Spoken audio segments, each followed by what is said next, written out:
Lu Zhiyuan had exactly 3 coins left in his pocket, and they were arguing with each other. At least, that's what it sounded like as they clinked together while he walked through the dusty evening streets of Shenyang Market. 2 brass coins and 1 battered silver one, the last remnants of what had once been a respectable savings account. Before his landlord discovered creative accounting, before his employer discovered downsizing, and before the universe discovered that Zhiyuan's life was apparently a comedy special that never ended. He was 24 years old. Omega.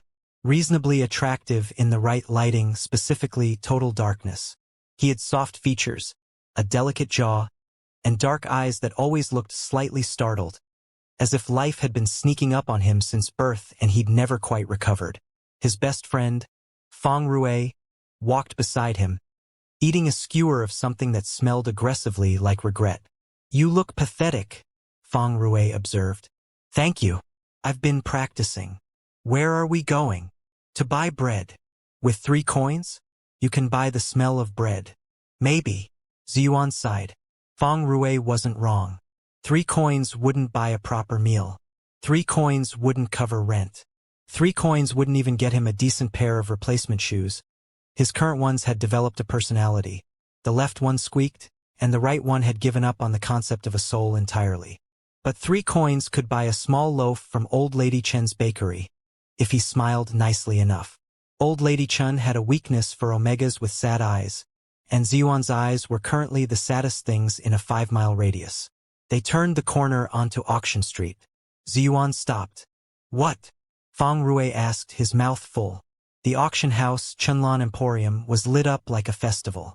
Red lanterns hung from every beam, and a massive crowd had gathered around the raised wooden platform at its center. A banner stretched across the front, written in gold characters that caught the torchlight. "Grand auction. Rare and precious lots. 1 night only." "Oh," Zhiyuan said, with the tone of a man who has just found a new way for the universe to torment him. "I forgot. The auction is tonight." "We should go," Feng Rui said immediately. "Nothing good happens at auctions. That's like a universal law." But Zhiyuan was already drifting toward the crowd like a moth to a very expensive flame. The energy was electric. Merchants shouted, buyers waved numbered paddles, and the auctioneer, a flamboyant alpha named Master Jean who wore enough silk to upholster a small country, was building toward something big. "Ladies, gentlemen, all designations," Master Jean cried, spreading his arms wide. "Our next lot is one you will not want to miss." The crowd leaned in. From behind a curtained doorway, 2 guards escorted a figure onto the platform, and Zhiyuan's brain stopped working. The figure was an alpha. That much was obvious from the sheer presence of him. The broad shoulders, the sharp jawline, the way the air seemed to rearrange itself around him as if the atmosphere was being polite. He was tall, maybe 6'2", with ink-black hair tied loosely at the nape and eyes the color of a winter river. Pale gray, cutting, and absolutely furious. His hands were bound with silver cord. His clothes were torn but had once been expensive, dark robes with embroidery that spoke of wealth and station. There was a bruise along his left cheekbone and a scratch across his collarbone, visible where his shirt had ripped. He looked like a painting that someone had tried to destroy but couldn't quite manage it.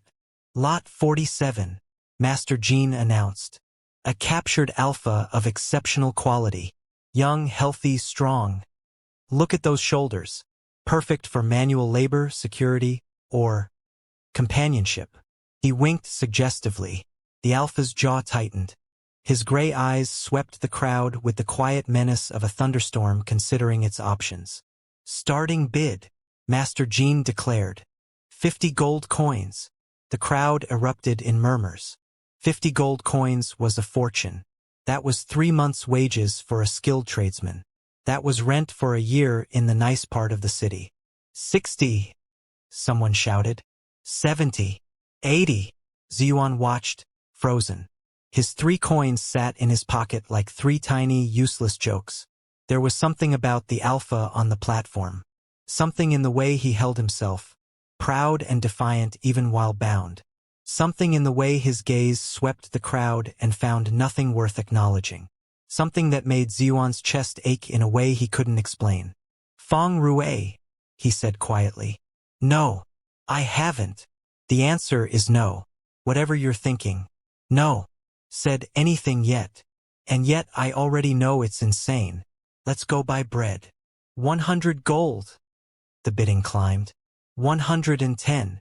The alpha on the platform closed his eyes for a moment. When he opened them, Zhiyuan saw something that hit him like a physical blow. Resignation.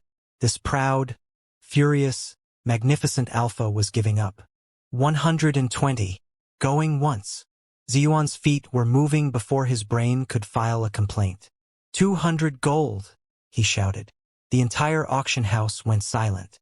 Every head turned.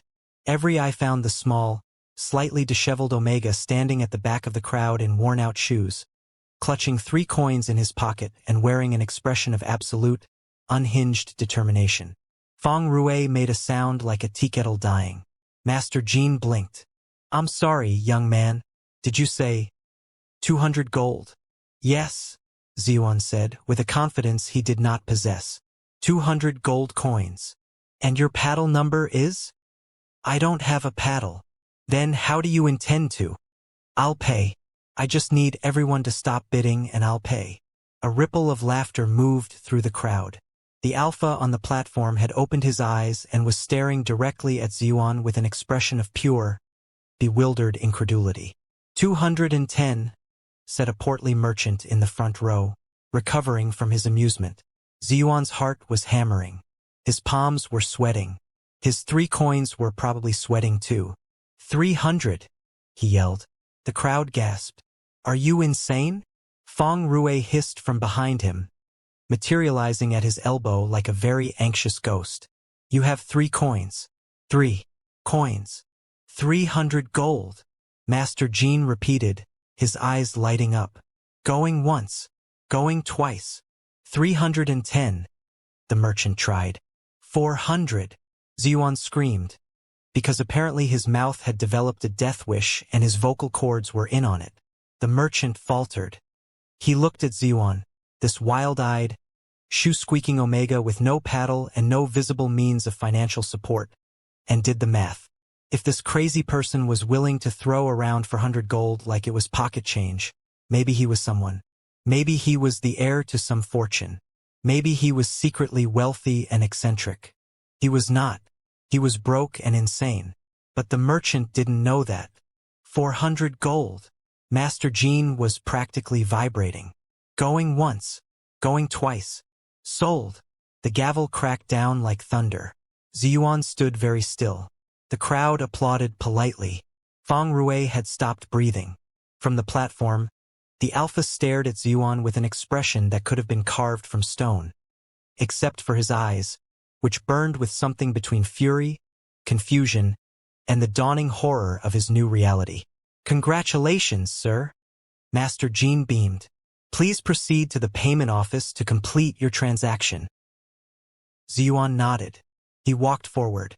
Each step felt like it was happening to someone else. His legs moved. The crowd parted. He reached the payment office, a small room off to the side, where a clerk with tiny spectacles waited behind a desk. "That will be 400 gold coins, sir." Zhiyuan reached into his pocket. He placed 3 coins on the desk. 2 brass, 1 silver. The clerk stared at them. Zhiyuan stared at the clerk. The 3 coins sat on the desk in profound, devastating silence. "Sir," the clerk said slowly, "this is 3 coins." "Yes." "The total is 400 gold." "Yes."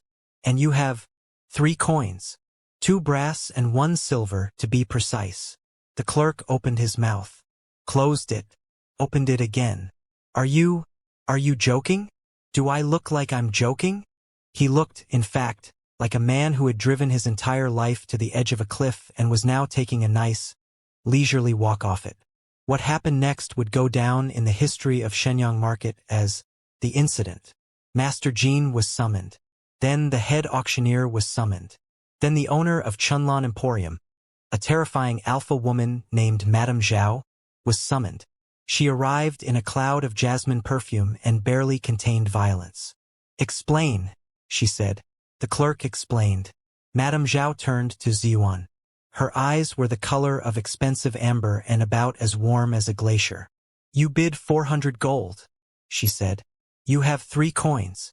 That is correct. Do you understand what happens to people who waste my time?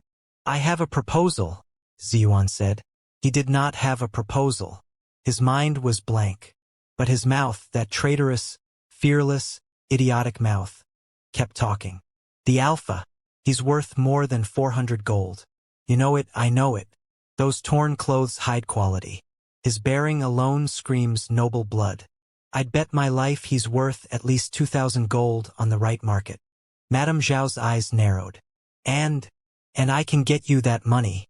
I just need time. How much time? Zhiyuan calculated wildly. 2,000 gold coins. If he found a job tomorrow and saved every penny, and didn't eat and didn't pay rent and sold his organs. 3 months, he said. Ridiculous. 2 months. Absurd. 6 weeks. Madame Zhao studied him. Behind her, through the open door, Zhiyuan could see the alpha standing on the platform. Guards on either side, watching the office with those Winter River eyes. 1 month, Madame Zhao said. You take the alpha now. He's your responsibility. But if I don't have 2,000 gold coins in 1 month, I will find you, and what I do will be creative. 2,000? You said 400 at the auction. That was the auction price. This is the you wasted my evening and gave my clerk a panic attack price. Zhiyuan swallowed. Deal. He stuck out his hand. Madame Zhao looked at his hand like it was a dead fish. Then she shook it. Sign here. He signed. Thumbprint here. He pressed his thumb. He's yours. Take him and get out of my emporium. Zhiyuan walked out of the payment office on legs that felt like overcooked noodles. Feng Rui was waiting outside, pale as paper. Tell me you didn't, Feng Rui said. I did. Tell me you're joking. I'm not. How much did you agree to pay? 2,000 gold coins.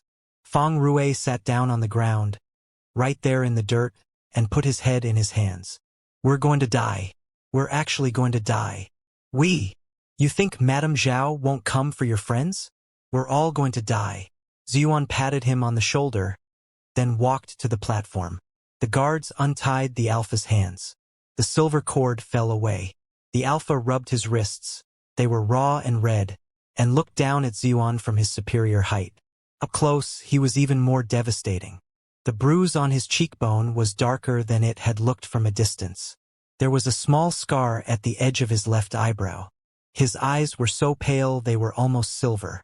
Follow me, Zhiyuan said. The alpha didn't move. I said. I heard you. His voice was low, rough, like gravel dragged through honey. Who are you? My name is Lu Zhiyuan. I just bought you. Well, I didn't buy you. I'm renting you. With money I don't have. It's complicated. The alpha stared at him for a long moment. Then, without a word, he stepped down from the platform and followed. They walked in silence through the market streets. Feng Rui had peeled himself off the ground and trailed behind them at a safe distance, muttering what sounded like a prayer to several different deities simultaneously. Zhiyuan led them to his apartment, a one-room dwelling above a noodle shop that was held together by optimism and structural luck. The stairs creaked. The door stuck. The single window had a crack that let in a perpetual draft. He lit a candle and turned to face his purchase.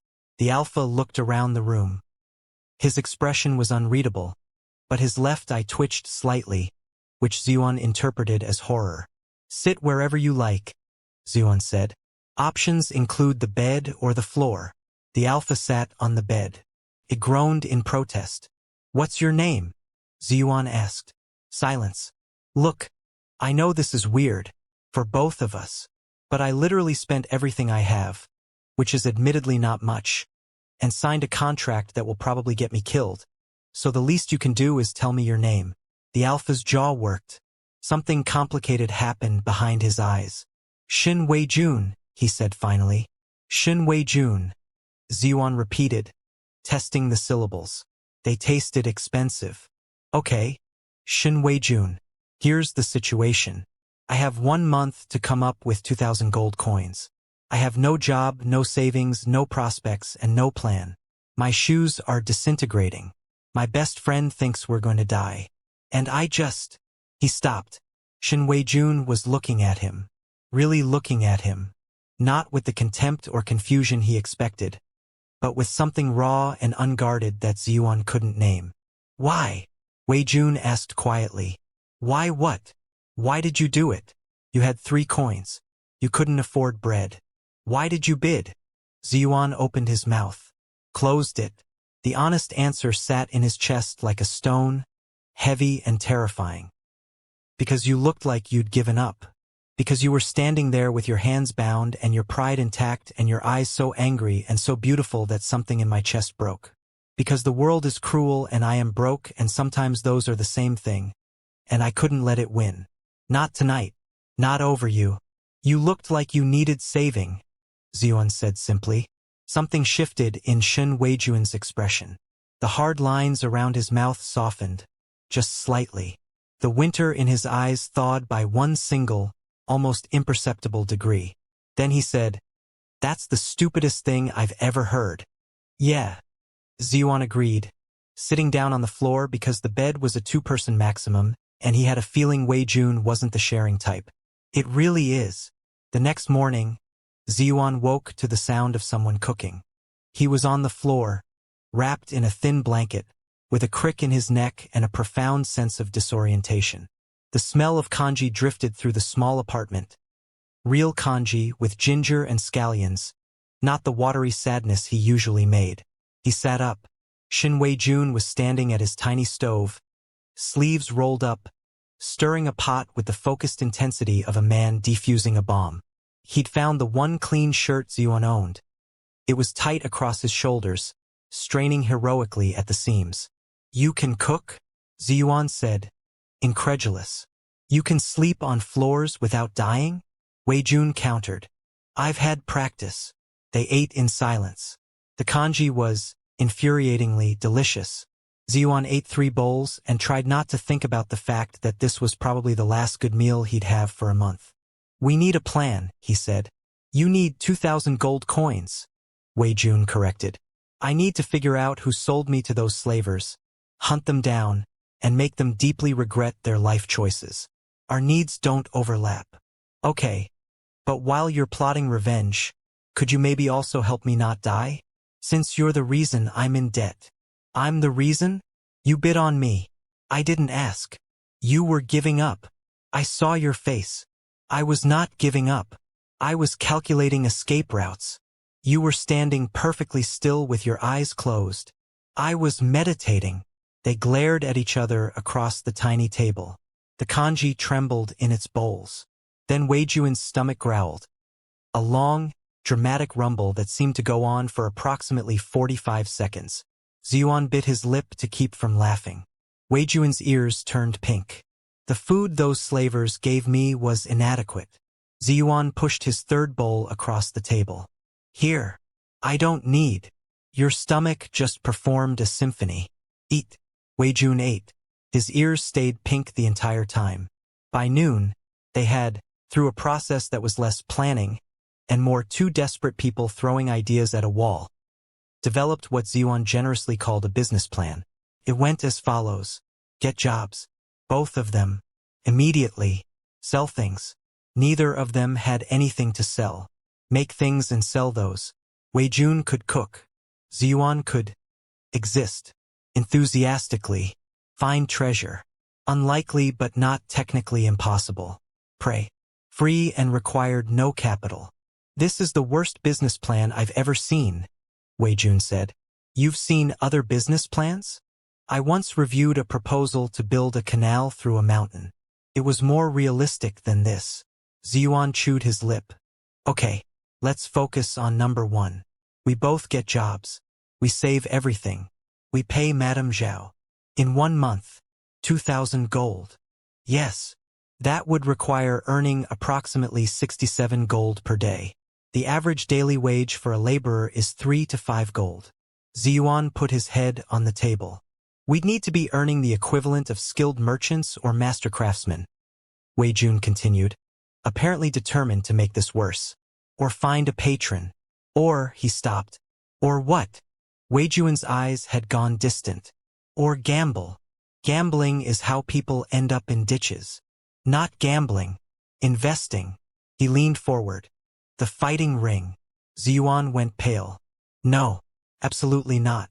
The fighting ring was Shenyang Market's worst-kept secret. An underground arena where alphas, and occasionally betas, and once, memorably, an omega who turned out to be an undercover assassin, fought for prize money. The fights were brutal, barely regulated, and extremely profitable for anyone willing to risk their health. You don't even know if you can fight, Zhiyuan said. Wei Jun looked at him. Just looked at him. With those pale gray eyes and that jaw that could cut glass and those shoulders that were currently staging a rebellion against Zhiyuan's shirt. Okay, you can probably fight, Zhiyuan conceded. But no, I didn't save you from one dangerous situation just to throw you into another. You didn't save me. You purchased me. There's a difference. Zhiyuan faltered.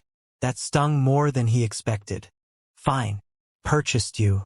And as your purchaser, I'm telling you, no fighting ring. For some reason, Wei Juan's expression flickered. Something unreadable passed through his eyes and was gone. Fine, he said. Then what do you suggest? Zhiyuan squared his shoulders. We find real jobs. Today. Right now. They found real jobs. Zhiyuan's was at the noodle shop below his apartment, washing dishes for the terrifying owner, Auntie Wu, who paid him 2 silver coins a day and criticized his dishwashing technique with the dedication of a poetry professor marking a final exam. More soap, Auntie Wu barked. You think grease gives up because you ask nicely? Scrub. Yes, Auntie Wu. Wei Jun's job was more complicated. The first place they tried, a construction site, hired him immediately. He was fired within 3 hours for intimidating the other workers by existing near them. The second place, a warehouse, hired him and then fired him when he corrected the manager's inventory system, proving the man had been embezzling. The third place, a tea shop, hired him and he lasted until a customer snapped his fingers at him to get his attention, at which point Wei Jun's alpha instincts apparently took over and he gave the customer a look so cold that the man's tea froze in his cup. This last one might have been an exaggeration. But the customer did leave very quickly and in very obvious distress. I can't work with people, Wei Jun announced, back in Zhiyuan's apartment that evening. They're too people. Why? Everyone is people. Why? That's what people are. Then I don't like people. You like me, Zhiyuan said. Before his brain could intervene, Wei Jun stared at him. Zhiyuan stared back, horror dawning on his face as he realized what he'd said. I mean, you tolerate me, which is basically the same thing. In terms of anyway, we'll find you something. They found him something. It was Feng Rui who suggested it. Appearing at Zhiyuan's door that evening with food, bless him, and opinions, curse him. Your alpha is pretty, Feng Rui said, not bothering to lower his voice despite Wei Jun being right there. He's not my. Put him to work selling things at the market. People will buy anything from a pretty face. Trust me. I once bought a rock because a cute vendor told me it was lucky. Do you still have the rock? That's not the point. So the next day, Wei Jun found himself standing behind a small stall in the market, selling hand-painted fans that Feng Rui's cousin made. The fans were mediocre at best. The art was unremarkable. The handles were slightly crooked. Wei Jun sold 47 of them in 2 hours. Women, and a significant number of men, flocked to the stall like moths to a devastatingly handsome flame. Wei Jun didn't even have to try. He simply stood there, looking brooding and beautiful, and people handed him money with trembling hands and glassy eyes. This is ridiculous, Zhiyuan muttered, watching from across the street during his lunch break. It's art, Feng Rui corrected. The art of capitalism. Your alpha is a natural resource. He's not my alpha.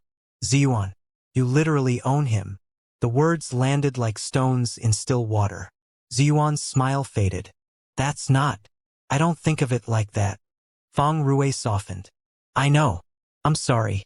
I just mean legally, technically, for 1 month, he's yours. How does he feel about that? They both looked at Wei Jun, who was handing a fan to a giggling Omega while wearing an expression of absolute stone-faced indifference that somehow only made him more attractive. I don't know, Zhiyuan admitted. He doesn't talk about feelings. He talks about inventory management and escape routes and the structural inadequacies of my apartment. Sounds like a catch. Week 2. They'd earned, combined, approximately 45 gold coins. At this rate, they'd have 2,000 gold by calculating. Never. Zhiyuan tried not to think about it. He focused on work. Dishes by day, helping at Wei Jun's stall by evening, collapsing into exhausted sleep by night. Except he couldn't sleep. Not because of stress, although there was plenty of that, but because of the bed situation. His apartment had one bed. A narrow, creaky, judgmental piece of furniture that had served him adequately as a solo sleeper but was absolutely not designed for 2 grown men, one of whom was built like a Greek statue brought to reluctant life. For the first week, they'd managed. Wei Jun took the bed, he'd protested, briefly, and Zhiyuan had won the argument by pointing out that he'd slept on the floor for years and was basically a professional floor sleeper by now. Zhiyuan took the floor. The arrangement worked. Then the floor became wet. A pipe burst beneath the building. Water seeped up through the boards, turning Zhiyuan's sleeping spot into a lukewarm swamp. He spent 2 nights curled in the single wooden chair, waking with a neck that bent in directions necks shouldn't bend. On the 3rd night, he was sitting in the chair, dozing fitfully, when a hand closed around his wrist. "You're taking the bed," Wei Jun said. "I'm fine." "You're not fine. You fell asleep in your kanji this morning. Your eyes have circles that have circles. You're taking the bed. Where will you sleep?" "The chair. That chair is barely big enough for a cat." "I'll manage." "You can't manage. You're 6'2". "I'll fold." "Fold? You're not a piece of laundry." "Lu Zhiyuan." Wei Jun's voice dropped. In the candlelight, his gray eyes were molten silver. "Get in the bed." Zhiyuan got in the bed. Wei Jun sat in the chair. He folded himself into it with the grim determination of a man who had made peace with discomfort. 5 minutes passed. 10. "Wei Jun." "What?" "Get in the bed." "No. There's room if you..." Zhiyuan's face was burning. "Thank God for the dark. It's a small bed, but we're both adults. We can share." Silence. "Unless you don't want to," Zhiyuan added quickly. "Which is fine. Totally fine. I just thought." The bed dipped. Wei Jun lay down beside him, stiff as a board, arms crossed over his chest, staring at the ceiling. They were shoulder to shoulder, hip to hip. The warmth radiating from Wei Jun's body was like lying next to a furnace. A very attractive, very tense furnace. "This is fine," Wei Jun said. "Totally fine," Zhiyuan agreed. Neither of them slept. Zhiyuan could feel every point of contact between them. His shoulder against Wei Jun's, his hip against Wei Jun's, his hand resting on the mattress between them, close enough to Wei Jun's hand that their pinkies were almost touching. He could smell Wei Jun. Not cologne, they couldn't afford cologne, but something underneath. Something alpha. Warm and deep and wood smoke sweet. Like cedar and honey and the first cold night of winter. It made Zhiyuan's omega instincts purr in a way that was deeply inconvenient and frankly embarrassing. "Stop it," he told his instincts. "We are in a business arrangement. This is a financial transaction. He is a debt. A very handsome, good-smelling debt." His instincts did not care. Beside him, Wei Jun's breathing was carefully controlled. Measured. The kind of breathing that meant he was actively trying not to breathe too deeply, which meant he could smell Zhiyuan too. Oh no. Zhiyuan's scent was, according to Feng Rue, who had once described it with the solemnity of a wine critic, warm bread and old books, with a hint of something floral that nobody can identify. Zhiyuan had been mortified. Feng Rue had been delighted. Right now, in this tiny bed, in this tiny room, Zhiyuan could feel his scent blooming. Omegas did that involuntarily in the presence of an alpha they responded to. It was biological. It was natural. It was absolutely, catastrophically inconvenient. Wei Jun's jaw tightened. He stared harder at the ceiling. Zhiyuan stared at the opposite wall. The candle burned down to nothing. They lay in the dark, shoulder to shoulder, heartbeats loud in the silence, pretending they couldn't hear each other's. Wei Jun, Zhiyuan whispered, an hour later, when he was sure the alpha was asleep. You're not asleep. No, me neither. A pause. This is the worst, Zhiyuan said. The absolute worst, Wei Jun agreed, and somehow, impossibly, they both fell asleep smiling. Week 3. Money earned, 112 gold coins. Money needed, 2,000. Gap. Vast, yawning, and actively trying to swallow Zhiyuan's sanity. He was at the noodle shop, scrubbing a pot with Auntie Wu's characteristic combination of fury and Brillo pads, when the door slammed open and Feng Rui burst in like a man on fire. Zhiyuan. What happened? Is Wei Jun okay? Better than okay. Get to the stall. Now. Zhiyuan ran.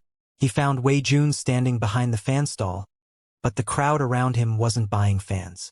They were gathered in a tight knot, voices raised, and at the center, Wei Jun was holding a man by the collar. The man was scrawny, twitchy, and terrified. He dangled from Wei Jun's grip like a rag doll. Tell him, Wei Jun said, his voice lethally calm. Tell him what you told me. The man stammered. I was just, the slavers, Chunlan Emporium, everyone knows. Knows what? Zhiyuan pushed through the crowd. Madame Zhao, the man squeaked. She's been running a fraud. The auctions. She captures free alphas, claims they're criminals or orphans, sells them, then splits the profits with the city guard captain. It's all fake. The purchases aren't legal. The contracts aren't binding. The world tilted. Zhiyuan looked at Wei Jun. Wei Jun looked at him. The contracts, Zhiyuan repeated, aren't binding. Null and void. The man babbled. Anyone bought from her auctions has no legal owner. They're free. Always were. She makes people think they have to pay. 2,000 gold. Zhiyuan breathed. I don't owe her 2,000 gold. Not a single coin. Zhiyuan's legs gave out. He sat down hard on a crate of fan inventory. Wei Jun released the man, who scrambled away into the crowd. Is it true? Zhiyuan asked. Wei Jun crouched in front of him. Those gray eyes were sharp, intense, but there was something else in them. Something that looked like hope, held carefully, like a candle flame in both hands. I went to the magistrate this morning, Wei Jun said quietly. I told them who I really am. Who are you? The silence stretched. Around them the market hummed. My family name is Shen, the Shen family of Jinhai province. I was traveling when I was ambushed. The slavers took everything. My guards, my identification, He stopped. Swallowed. I was brought here and sold. I've been trying to find a way to contact my family, but Madame Zhao had my communications blocked. Zhiyuan blinked, then blinked again. The Shen family, he said. The Shen family? The shipping empire Shen family? We own half the eastern coast, Shen family. Yes. Zhiyuan put his head in his hands. I bought a shipping magnate with 3 coins. In fairness, Wei Jun said with the ghost of a smile. You didn't actually pay. I bid on a shipping magnate with the intention of paying with 3 coins. It was very brave. It was very stupid. It was both. Wei Jun's hand found his shoulder. Warm. Solid. Zhiyuan. Look at me. Zhiyuan looked up. Wei Jun's face was close. Too close. And his expression was the softest Zhiyuan had ever seen it. The contract is void, Wei Jun said. You don't owe Madame Zhao anything. You never did. And He hesitated. The alpha who spoke about inventory and escape routes and structural engineering, the alpha who expressed emotion through kanji and barely contained fury, struggled visibly with his next words. I am in your debt, he said finally. Not financially. Obviously not financially. Obviously, Zhiyuan agreed, laughing wetly because he was embarrassingly crying. You looked at me on that platform and you saw something worth fighting for. You had nothing, literally nothing. And you fought anyway. Wei Jun's voice roughened. No one has ever done that for me. Everyone in my life looks at me and sees the Shen name. The money. The power. You looked at me and saw me. Zhiyuan's tears were flowing freely now. You looked like you needed saving. You said that before. And it was stupid then too. Very stupid. Zhiyuan. What? I don't want to be purchased anymore. I told you. The contract is void. I know. I'm saying. Wei Juan's ears were pink again. That magnificent, terrifying alpha, who could freeze a man's tea with a look and sell 47 mediocre fans through sheer gravitational pull, was blushing. I'm saying I want to stay, he said. Not because I'm bought. Not because of a contract. Because I want to. The noodle shop was silent. Feng Rui was crying openly. Auntie Wu had come out from the kitchen and was pretending to wipe down a table while watching with undisguised, ferocious interest. You want to stay, Zhiyuan repeated.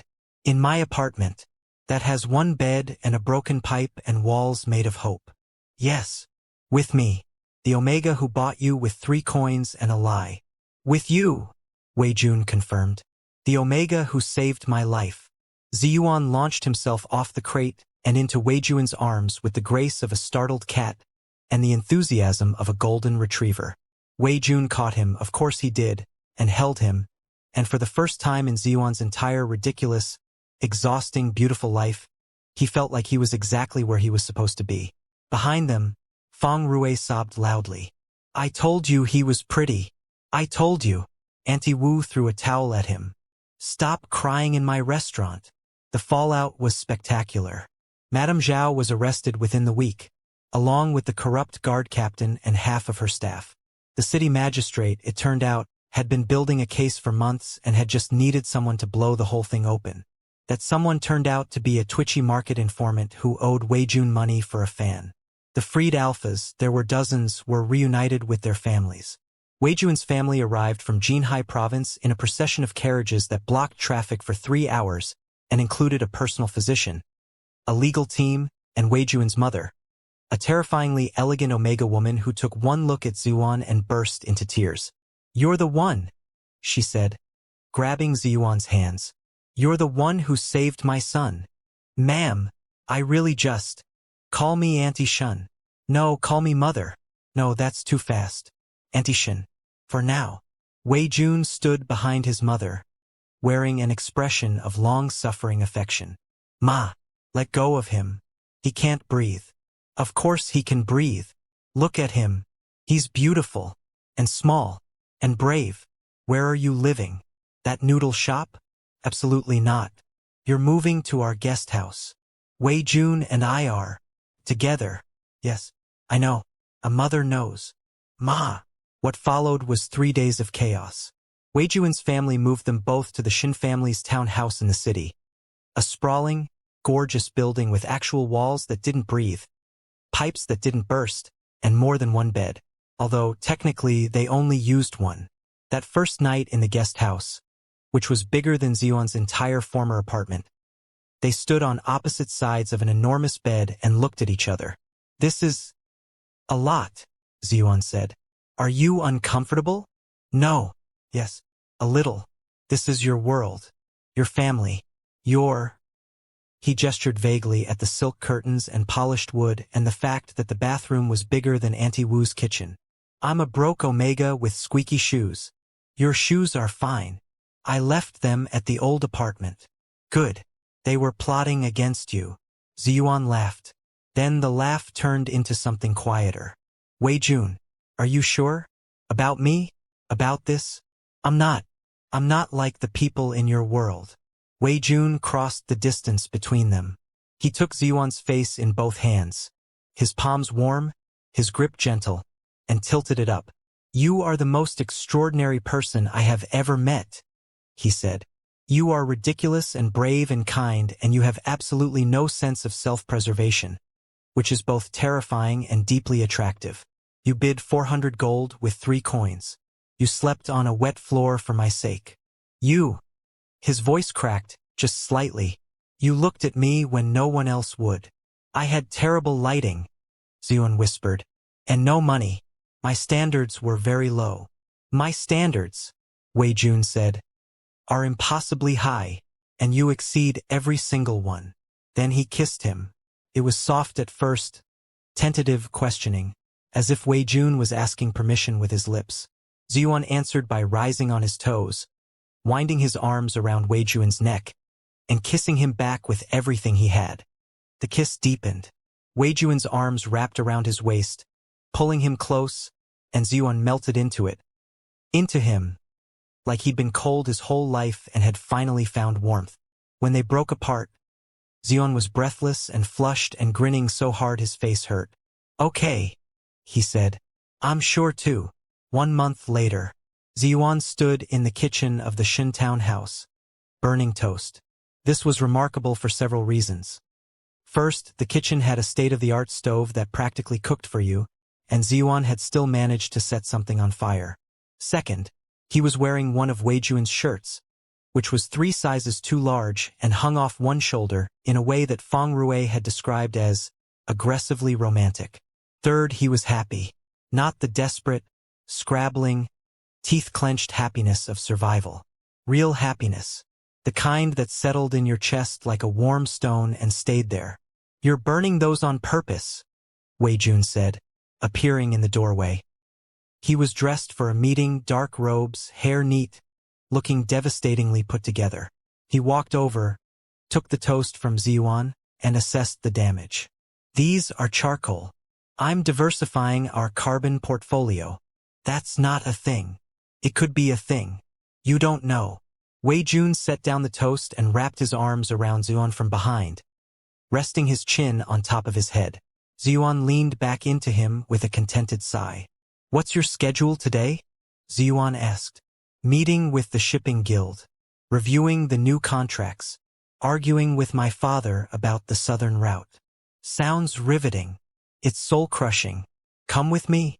"To a shipping guild meeting?" "To all of it. Every terrible, boring, important thing. I want you there." Zhiyuan turned in his arms. "Wei Jun, I can't just... I'm not a shipping person. I'm a dishwashing person. I'm a burning toast person." "You're my person," Wei Jun said simply. "And my mother will cry if you don't come. She cries every time she sees you. Happy tears. Terrifying tears. She scares the board members." Zhiyuan laughed. Then he kissed Wei Jun's jaw, the sharp, beautiful jaw that had haunted his dreams since that first night on the auction platform. "Okay," he said. "I'll come. But I'm wearing your shirt." "You're always wearing my shirt. It smells like you."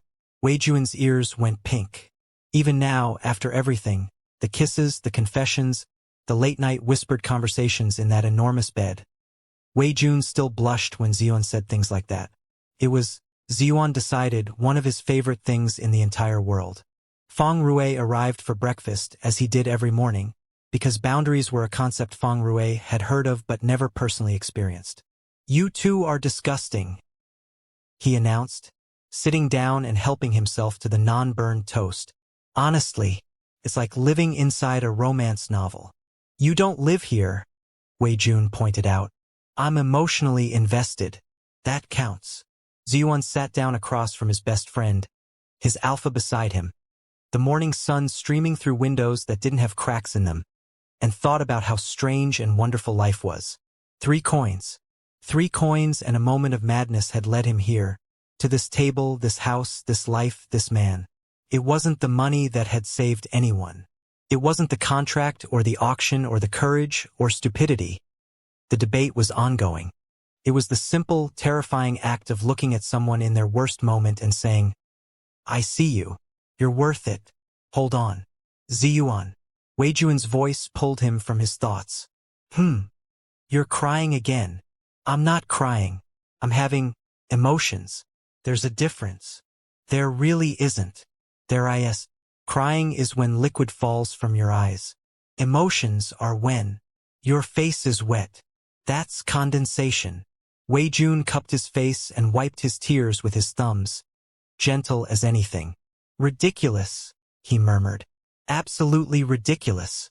"You love it," Zhiyuan said. "I love you," Wei Jun corrected. The kitchen went still. Even Feng Rui paused mid-bite. It was the first time either of them had said it. Zhiyuan stared up at Wei Jun. This proud, brilliant, blushing alpha who had been bound and bruised on a platform and had somehow, impossibly, become the center of Zhiyuan's entire world. I love you too, Zhiyuan said. Obviously. I spent my last 3 coins on you. If that's not love, I don't know what is. It's financial ruin. It's love. It's financial ruin because of love. Tomato, tomato. Wei Jun. That only works when you pronounce them differently. I love you both, but please shut up and eat breakfast. Fang Rui shouted. They shut up. They ate breakfast. Wei Jun held Zhiyuan's hand under the table the entire time.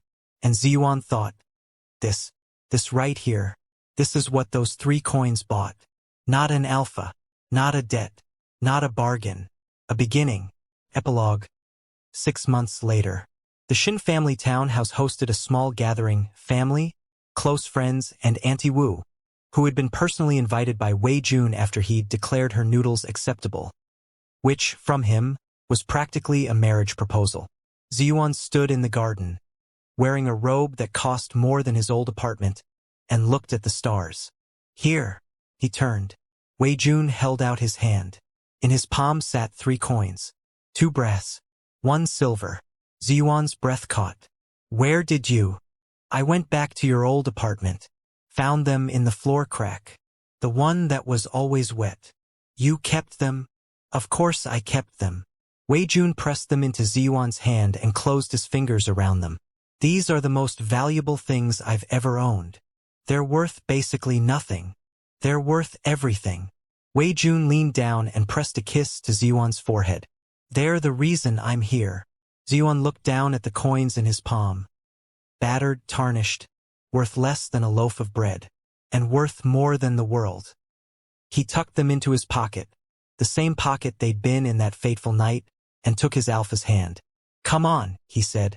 Auntie Wu is teaching Fang Rui to use chopsticks, and I think he's going to lose a finger. He's been using chopsticks his whole life. Exactly. That's what makes it concerning.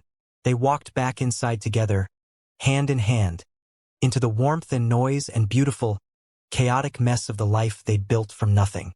3 coins. 1 chance. A lifetime of love. The end. Author's note. Sometimes the bravest thing you can do with your last 3 coins is spend them on a stranger who needs saving. And sometimes, if you're very, very lucky, that stranger turns around and saves you right back. Not with money, with something much more valuable. Also, Fang Rui kept the lucky rock. He named it Gerald.